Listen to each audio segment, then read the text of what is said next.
Hi, I'm Layla, and I come from a very small village in Morocco. I was an only child to my parents, but for some reason, I looked totally different from them. And not just them, I was the most unique kid in the entire village. Whenever I'd step out with my parents, people would go crazy when they'd see me. "I'll marry my boy to you one day. You're a goddess." Growing up, I felt like a celebrity, but I still wasn't really happy. My parents always kept me inside the house and never let me out, not even to play with the other kids. "No, you can't step out. What if you hurt yourself or get a scar? No one's going to look at your ugly face then, let alone marry you." Instead, they kept me busy with housework like cleaning and washing, and whenever I'd beg them to send me to school, they would just laugh at me. "School? Only idiots go to school." "But you guys went." "Don't mess with me, kid. We're letting you sit at home and work for us for free. And you want to do what thousands of kids hate?"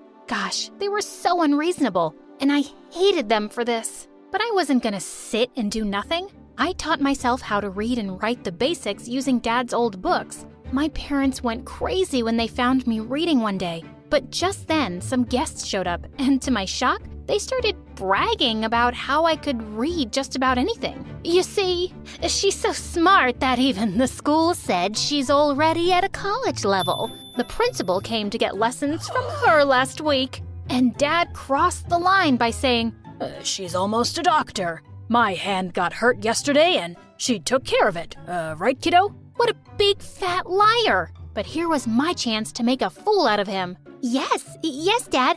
Of course I did. Here, let me see it again." And with that, I bit his hand really hard and he screamed like a little baby.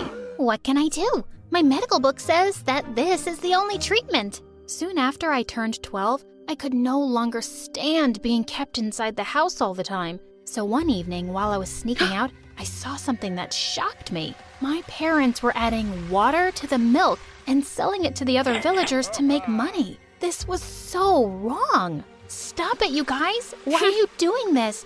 Don't you care about other people's health? You can't cheat them like this. What are you doing here? How dare you sneak out of the house this late? Get back to your room, now. Mom pulled me back into the house and tried to shut me up, but I wasn't going to let them fool the innocent villagers anymore. The next morning, I hid inside the barn until the villagers came to get their milk. And as soon as I saw them, I ran out screaming like crazy. "I need to tell you guys something." Mom and Dad looked at me in complete shock, and the villagers asked what was happening. But before I could get up or say anything, Dad screamed, "Oh, Layla. She's just excited to tell you how she's been telling bedtime stories to the newborn calf." "What the what?" He told everyone that I could talk to animals, and the animals loved me so much that they even insisted on me sleeping next to them. What? This was crazy. Just then, Mom and Dad took me by my arms and rushed me inside the house.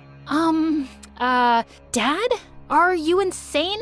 I can't talk to animals. And what bedtime stories? That's ridiculous. I'm gonna tell. "I'll send you to school." What? "I'll send you to school if you don't tell anyone anything." OMG, this was a golden opportunity for me. I agreed to stay quiet on one condition. They had to stop mixing water into the milk, and they had to send me to school after the summer break was over. And they agreed. But then everyone around the village went crazy. They actually believed what Dad said, and now people were gathering around the house for my crazy superpowers. My dog hasn't eaten for days. Can the magic girl talk to him and ask him why he won't eat? "My buffalo is pregnant. Can you please tell me, is she going to have a girl or a boy?" What the actual crap?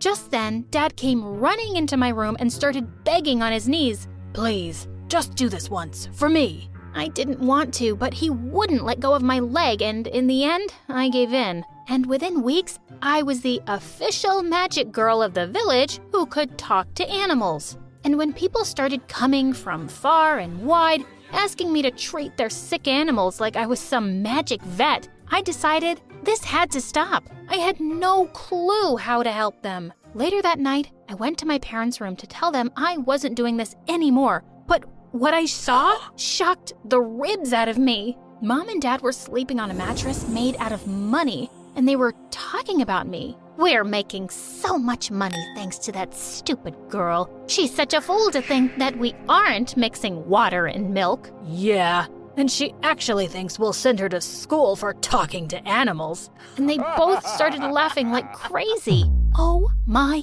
God! I always knew they were greedy and mean, but they'd crossed a line. This was it.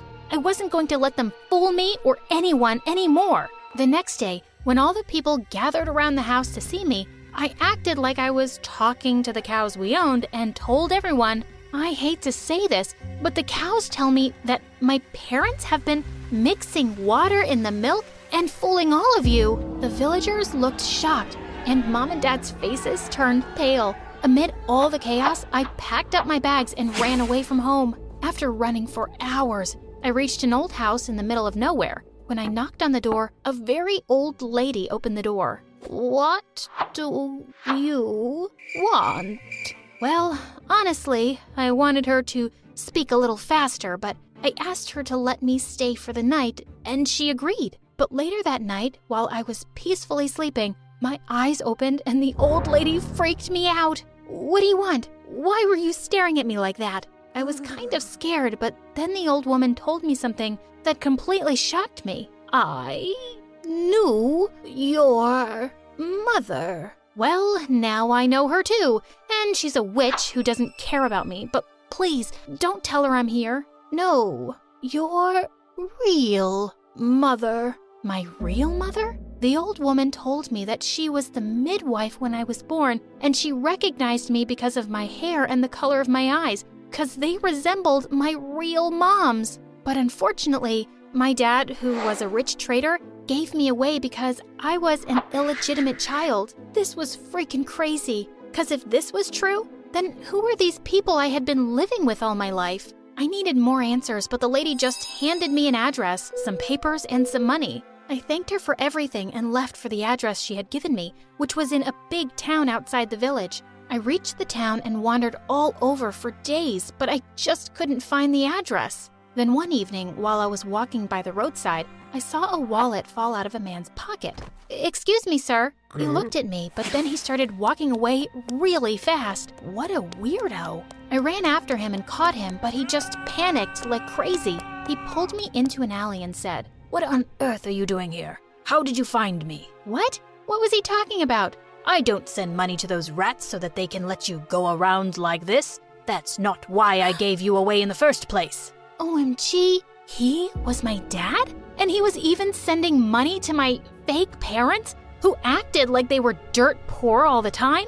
This was crazy. And then he said he was gonna send me back to my fake parents. No, stop. I ain't going anywhere, and if you dare touch me, I'm gonna tell everyone that you're my dad. I have the birth certificate with me and my mom's photo. This threat seemed to work, and all of a sudden, he turned into this sweet, loving potato. "I'm so sorry, my sweet girl. Papa was wrong to let you go, but now that you're here, I'm going to give you the best life. You just have to keep this a secret for a while, okay?" After that, he took me to an old rugged house and asked me to stay there for a while. But I knew what he was up to. I asked him to take me to his place and tell me about my mom. He had no choice, so he took me to his huge house and introduced me to his wife, but she looked nothing like my birth mom. "Hey, honey, this is my cousin's daughter, and she's here to stay with us for the week." "Cousin?" He put a hand over my mouth, and the lady looked at me suspiciously, but then he took me into a room and asked me to keep my mouth shut if I wanted to know the whereabouts of my birth mom. The next day, they had a huge party in the house. Apparently, it was their wedding anniversary. And although Dad had asked me not to attend the party, I sneaked in anyway. And what I saw next shocked me. My fake parents were there, and they were planning to take me back. I was ready to run out of that place when I accidentally crashed into a vase and they saw me. "Oh, honey, we're here to take you back to your home, baby. We've even enrolled you in the best school." "Stop it. I know you people, and I'm not gonna fall for your lies. You're all liars, and I'm gonna expose you all." "What are you doing, you blood-sucking mosquitoes? Go and grab her. What do I pay you for?" I ran around the house, crashing into the party and everything that came in my way while my fake parents ran after me. Then suddenly, Dad's wife exploded with anger. What the heck is going on around here? I realized this was the only chance for me to save my butt, so I told her everything and showed her all the proof I had, and she went ballistic on Dad. You moron! How could you do this to a small child? You are a filthy rat. I'm gonna kill you, you fat pig. She ran after Dad with murder on her mind, and my fake parents ran out of there to save their butts. After the chaos was over, the woman divorced Dad and promised she was gonna find my mom for me. And she did. At first, I was afraid that even my birth mother would turn out to be like my dad, but thankfully she didn't. She hugged me as soon as she saw me. Oh, my baby. Mom, where were you all this time? And why did you never come back for me? My life has been like a curse without you. I was all alone, and no one loved me. No one cared about me, Mom. Tell me, what did I do so wrong that you abandoned me? Oh, honey, when I gave birth to you, your dad told me that you didn't make it. He lied to me, and he took you away from me. If I knew you were alive, I'd have never let you go. You were the best thing that ever happened to me. But I swear, I'm gonna make it up to you. I'm gonna give you all the love in the world and be with you forever. Hi, my name is Summer, and I have a really strange story to tell. My boyfriend, Andrew, has always been a bit mysterious. He is super smart and a little bit introverted, so not a lot of people get him. But I felt like I did. He was always dressed in black, always sat in the same spot, and read weird books that he picked out from a library downtown. Specifically, he loved reading about conspiracy theories and unsolved mysteries. He knew so much about everything, and I found it so sexy, especially when he would explain them to me. Andrew wasn't exactly the typical boyfriend. Like, he got me weird presents, such as black roses and handmade dolls. And when we went out, he took me to places in the woods and other hidden parks he knew. We always had a lot of fun together. I loved him, I really did. But later on, things changed. Andrew started to ignore my calls and texts. He ignored me for days.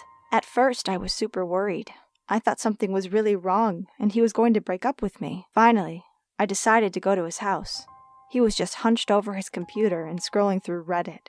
He told me he'd just gotten carried away online and didn't hear his phone. It was weird though, because he's never missed any of my calls or texts before, but I shrugged it off. I figured everyone has strange days. Maybe he was just tired, or accidentally put his phone on silent. Then it happened again the next day. I didn't hear from him at all, no matter how many times I called or texted him. I called his mom, and she told me he was fine. He was just shut up in his bedroom. I didn't understand why he was ignoring me all of a sudden, but I didn't want it to happen again. So, on the third day, I asked him if we could hang out after school, but he told me he had something important he needed to do. I didn't understand, and we kind of argued about it. What was more important than me? So, I decided to follow him, to know what was going on. I saw him walking out of school and going the opposite way than he normally would go to get home. He was walking for ages, and I started to get really creeped out. It was a weird part of town that no one ever really went to because it was so run down. All the shops were closed and the windows smashed in. Then all of a sudden, Andrew turned and walked through a gate I didn't recognize. I ran up behind him and looked through the bars. It was some old, creepy church. The sun was starting to set, and I didn't want to get caught outside in the dark. So I went home feeling confused and a little freaked out. I started to worry that maybe he'd found someone else and was meeting up with her privately where no one could see them. The idea of it was bugging me so much. I couldn't concentrate on homework. I couldn't eat. So then I did something bad. I know it's wrong, but I pulled out my laptop and I logged onto his Facebook to see if he'd been chatting to any other girls. But what I found was 10 times worse. He'd been talking to some guy with a strange and obviously fake Facebook name. Their messages were weird and sounded like gibberish, almost like a foreign language or something. The ones that were in English were weird. The other guy kept asking Andrew questions like, "Have you done what we asked?" and "Send us proof that you're serious." There weren't many messages, but it was enough to freak me out. I didn't know how to confront Andrew about it without admitting I logged into his Facebook. The next day, I walked home with him after school and confronted him about the problems we've been having. He said that he didn't mean to ignore me, but he felt he had a greater purpose at the moment. I didn't really understand what he meant. What kind of greater purpose was he talking about? That was when he told me that he'd met up with some guys from Reddit a few days ago, and he wanted to introduce me to them. At first, I wasn't sure what to think, but as Andrew started to tell me more and more about his friends, and that they'd all planned to celebrate God together, I felt a little bit better. After all, if they were good Christians, they'd be nice people for sure, wouldn't they? That also explained the creepy church. So, I agreed to go and meet up with them with Andrew. They were meeting in the same old abandoned church outside of town. It was a bit of a ruined mess, but it was kind of cool, and Andrew seemed to be so excited. I wanted it to go well for him, and I wanted him to think I was cool for coming along. But inside, it was a bit too weird for me. There were a bunch of guys all wearing dark robes. They stood around a huge red circle on the floor in the shape of a pentagram. There were candles lighting the room, and what looked like skulls. "Andrew, what is this?" I asked. "It's our weekly meeting, Summer," he replied.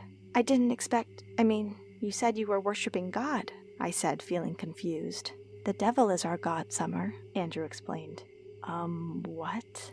The devil? He must have lost his mind. "Listen, Summer, some things are not always what they seem. The devil is not bad. It's actually the opposite. The devil is liberating. Trusting the devil will give you power. In contrast, the other God who wants you to know nothing but blindly worship him. For example, God didn't let Adam and Eve eat from the tree of knowledge of good and evil. He didn't want them to be knowledgeable. He's not the good guy here. If you had children, you wouldn't want them to stay ignorant now, would you?" he said with confidence. Andrew kept trying to explain his beliefs to me, even though I was a bit taken aback from the whole idea. I kept an open mind and listened. However, the whole thing was still crazy. I couldn't accept that my boyfriend follows a satanic religion. It was terrifying. Andrew saw how afraid I was, so he reassured me that there was nothing to fear. He then offered to take me to another meeting to decide for myself. I hesitated a bit, but then I agreed. I went to the meeting the next day, and to be honest, it wasn't bad, and I had many questions. I started going to those meetings with Andrew more often. In the prayer meetings, they wore these black robes, and Andrew made me wear one too. They would chant things and light candles. It was always in Latin. Andrew asked me to say the words too, so I did, even though I had no idea what they meant. I honestly still had some suspicions, but I kept telling myself that these people weren't harmful, and since Andrew was enjoying the meetings, I should too. After a while, I found myself enjoying these meetings. I got excited to go to every meeting, and I was always with Andrew. I also liked the people there. The community was really nice to me, and I made a lot of friends. Then came the day I was privileged to become a member of Andrew's community, and I got invited to attend a welcoming ceremony. When I accepted the invite, Andrew gave me the biggest hug and whispered in my ear that he loved me. I loved him too, and I was glad that I'm making the one I love happy. Later on, I was taken to the temple where I was going to become a member. However, I was surprised to see that there was a live chicken. The other members told me that this was the ritual of accepting a new member of the community. They had to sacrifice a living being. I laughed, thinking they were joking. None of the others laughed. Andrew pulled out a knife. I gasped. The fluffy, fucking chicken business. There was no need to kill it. You can't do this. It's wrong, I cried. Andrew said it was okay, that I should just calm down. So I did. Instead, I reached my hands to the chicken and untied the rope wrapped around its legs. The poor chicken was terrified, and it quickly ran away. Andrew was so angry. I never saw him so mad in the whole time I knew him. He rushed over to me and grabbed me by the hair. "Stop being stupid, Summer. This is important. We need to sacrifice to Satan to make him happy. Bring her a new member. Return will make us stronger, more powerful. He'll give us riches. You don't understand anything. You're just a silly schoolgirl," he said. "You're mad," I screamed, and yanked my hair harder until I was crying in pain. Everything in my body was telling me to run. I kicked him in the leg and sent him flying to the floor before I ran away and never looked back. When I got home, I ran in my mother's arms and burst into tears. My parents were pretty worried, but I couldn't bear to tell them everything that happened. All I said was that Andrew and I were broken up, and I wasn't going to see him ever again. I cried all night. The next day, I was so nervous about going to school and seeing him. Luckily, he wasn't there. I wondered about whether I was the reason he didn't show up, but the reason wasn't important. What mattered was that I won't see him that day. Surprisingly, the teacher told us that Andrew won't be coming back to our school, like ever. Apparently, his mom called in that morning to say that they had to move out of the city for urgent business reasons. I couldn't feel luckier and happier than that.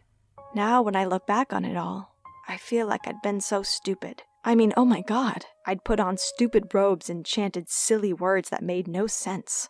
I'd done it all to make Andrew happy, despite what my head was telling me to do. I guess it proves that love can make you do stupid things sometimes, but it's important to understand that you shouldn't let anyone manipulate you, especially not when you're vulnerable.